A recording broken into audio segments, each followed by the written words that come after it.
C'est le deuxième exercice qu'on va voir. Bonjour tout le monde. Cet exercice, on va tout simplement personnaliser les tables et utiliser des propriétés telles que légende, masque de saisie, valeur par défaut et valide si. On va directement à Access et on va expliquer ce que ça veut dire ces propriétés. Je vais directement à client et je vais là à la table client, je vais là l'ouvrir. Vous voyez par exemple pour les champs de la table client, il y a tout simplement des noms qui ne sont pas significatifs. De point de vue langue française, ne sont pas corrects. Num client, ce n'est pas un mot français. Donc, j'ai déjà dit que num client, c'est une contraction, c'est-à-dire on a contracté les deux mots numéro et client. Donc, pour voir, c'est-à-dire pour, par exemple, passer à l'impression, pour imprimer un document comme ça, donc ce n'est pas bon de trouver num client comme ça, raison sociale qui est sans espace, adresse client comme ça, etc. Donc, pour voir des mots qui sont significatifs, ce n'est pas la peine de changer les noms de champs, mais tout simplement, on va utiliser une certaine propriété. Donc, je vais passer c'est-à-dire le mode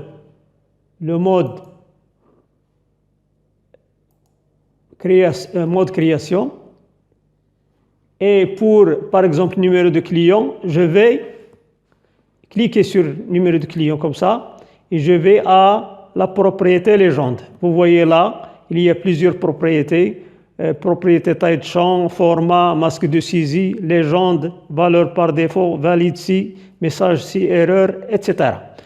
Nous, on va utiliser quelques-unes. Il y a plusieurs, mais tout simplement, on va voir le masque de saisie, la légende et valeur par défaut, valide si et message si, erreur.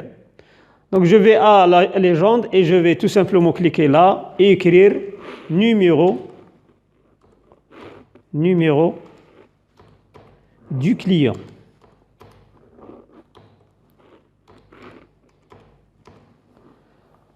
Et je vais passer au mode feuille de données. Il y a une boîte de dialogue qui va me demander est-ce que je veux enregistrer la table? Oui. Et vous voyez maintenant que au lieu d'avoir num client, j'ai numéro du client. C'est la même chose si je veux changer raison sociale. Je vais à mode création et je vais écrire dans légende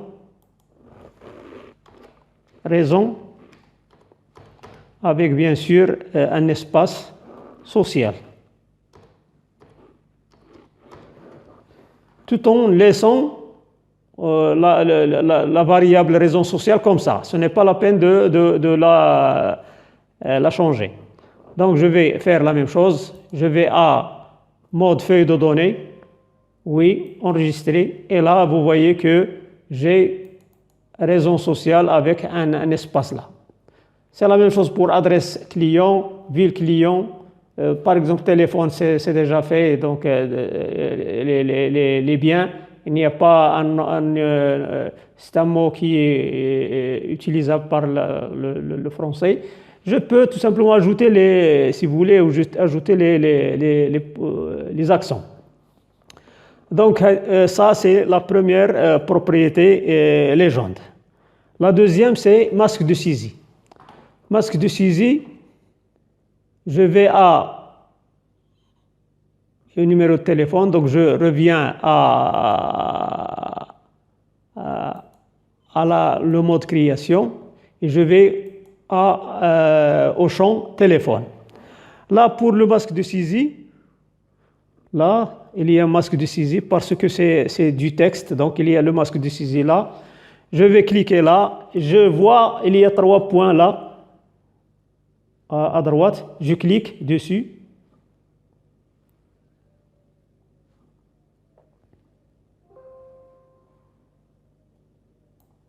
Oui, il est enregistré, donc je vais...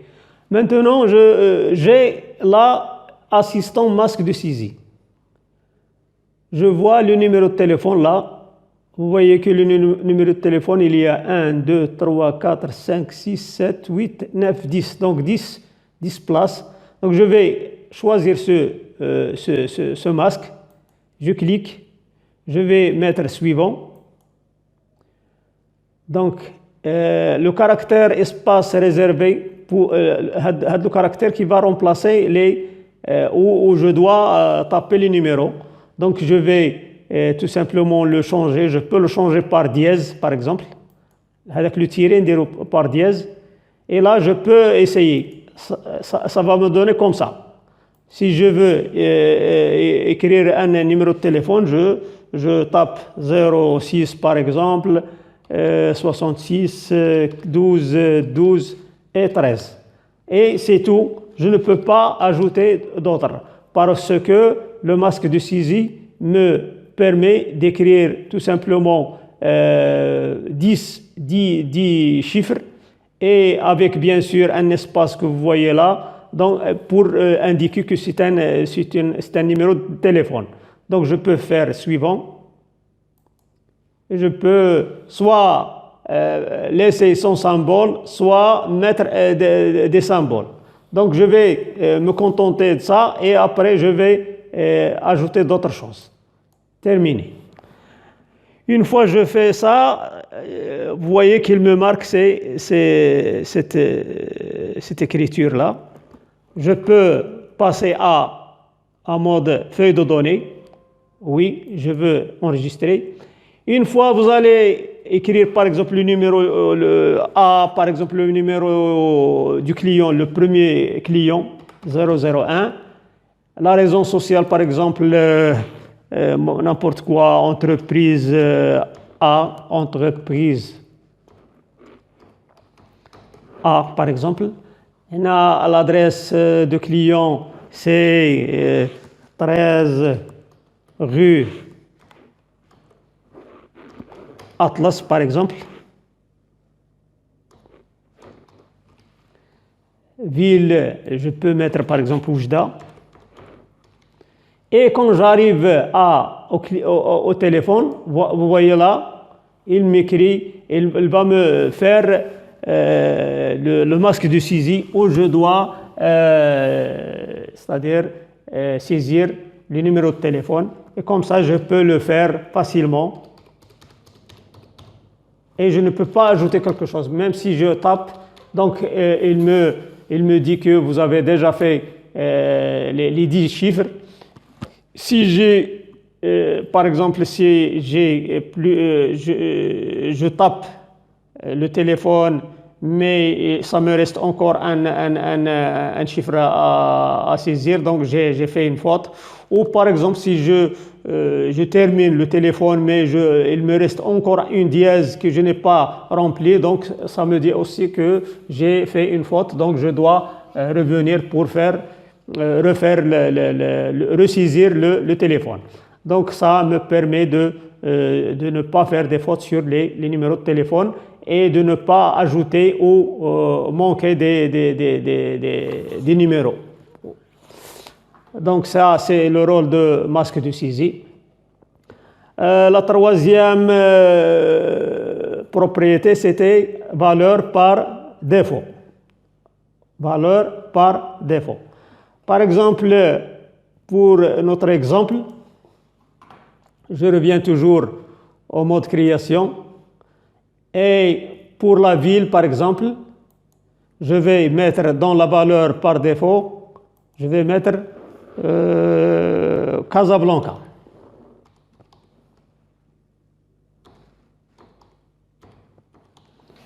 Si je fais Casablanca comme ça, je vais revenir au mode feuille de données, je dis oui, et je vois que Casablanca, elle est déjà là. Donc si je saisis le deuxième enregistrement, par exemple, j'ai fait l'entreprise B, par exemple,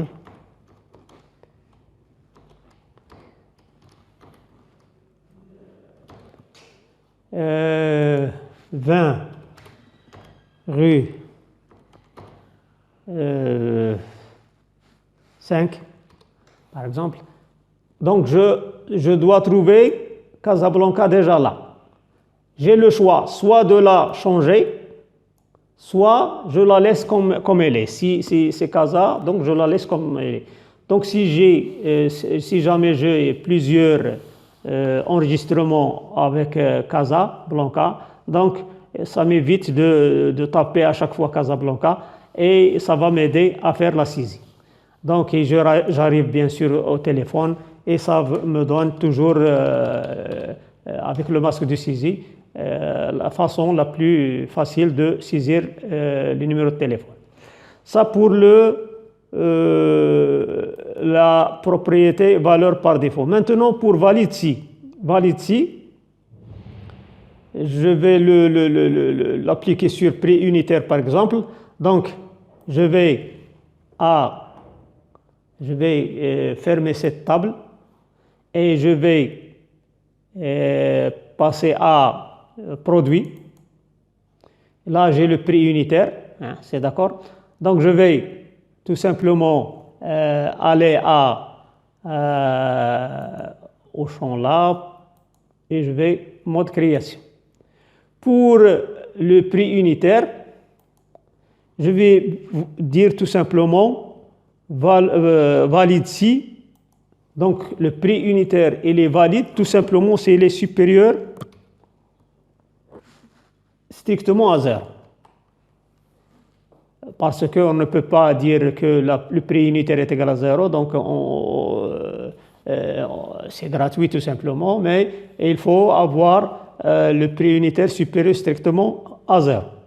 Et si jamais on écrit quelque chose d'autre, il va me signaler, il va m'afficher un message si je fais une erreur. Je vais par exemple saisir erreur, le prix unitaire, le PU, doit être supérieur. Vous voyez que je n'utilise pas les accents, ce n'est pas grave, supérieur à 0. Donc je vais laisser comme ça et je vais aller à affichage. OK. Je vais par exemple mettre une référence de produit, par exemple P001. Le nom de produit, par exemple, table ou chaise, par exemple, chaise, prix unitaire. Si le prix unitaire, je le mets, par exemple, 45 dirhams, ça va passer, tout simplement.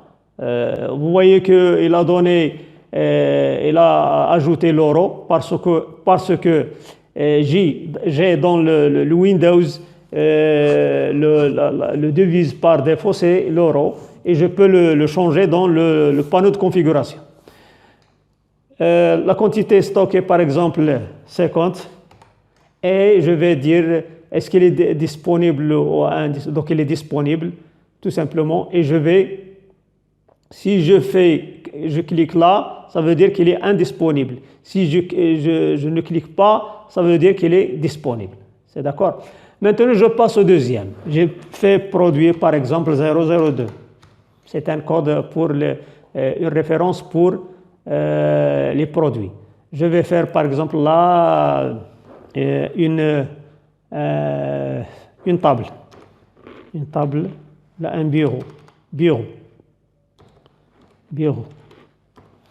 Donc, là, je vais mettre Si jamais je vais mettre 0 et je passe, donc il va me dire non, vous ne pouvez pas mettre 0 parce que, erreur, le prix unitaire doit être supérieur à 0. C'est d'accord? Donc je vais mettre OK, je dois changer. Si par exemple je mets moins 200, je veux passer, il me dit non, vous n'avez pas le droit de mettre un négatif, donc parce que c'est une erreur, le prix unitaire doit être supérieur à 0, donc OK, et je vais revenir. Donc si je ne change pas ou je ne fais pas ça correctement, il ne va pas passer. Donc c'est 200, prix unitaire 200, et je vais mettre par exemple 0, ça veut dire indisponible par exemple. Il n'y a pas de... C'est d'accord? Donc c'est les 4 propriétés que nous avons vues. Il y a la propriété légende, masque de saisie, valeur par défaut, valide si. C'est d'accord? Et bien sûr avec la propriété message, c'est erreur. Même cette propriété, nous l'avons déjà vue avec valide si. C'est d'accord? Et merci de votre attention. Il y a une petite remarque pour c'est-à-dire le TP numéro 1. Pour les tables, par exemple la table détail commande, ou la table commande, donc si je passe à table commande, vous voyez que num client, c'est un champ qui est une liaison entre client et commande. Ce num commande là, c'est une clé primaire, ça s'appelle une clé primaire. Mais num client, c'est une clé primaire dans client, c'est d'accord? Mais quand il immigre c'est-à-dire quand si vous voulez, il se déplace vers la table commande, et on va l'appeler une clé étrangère, une clé secondaire ou une clé étrangère. C'est mieux d'utiliser clé étrangère. Donc num client là, c'est une clé étrangère, mais num client, c'est une clé primaire pour la table commande. Pour par exemple détail commande, je vais tout simplement au mode création. La table commande, on a num commande, c'est une clé étrangère parce qu'il va relier notre table détail commande avec la table commande. Et référence produit aussi, c'est une clé primaire pour la table produit. Il va nous permettre de faire une liaison entre une relation, si vous voulez, entre la table détail commande et produit. Mais les deux, c'est-à-dire le couple num commande avec référence produit, les deux, ils forment une clé primaire pour la table détail commande. C'est d'accord? Donc, num commande avec référence produit, les deux, ils forment une clé primaire. Mais chacune, c'est une clé étrangère parce que c'est une clé primaire pour les autres tables. Et merci de votre attention.